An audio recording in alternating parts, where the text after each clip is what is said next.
Who am I? What am I doing? How do I change this? How What do is my I purpose? bend this? How can this be How do I break this? of service? And invite others to know that you are alive, you are awake, and you matter. And how does this get worked out through materials? A big part of my process is play. So really it's giving space and an opportunity for surprise. And to be surprised is joyful and hopeful. I wanted to really emphasize color here because it breathes life into everything. We're in this cycle of movement and connection and mistakes and victories and fear and faith.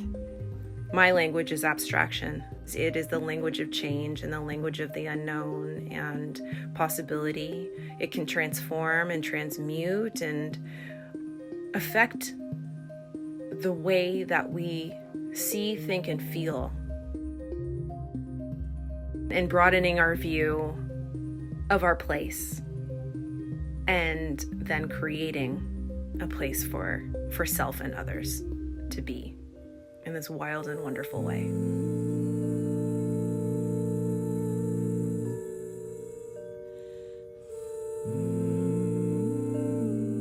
This was about love and a manifestation of love and joy and transforming pain into pleasure and wonder.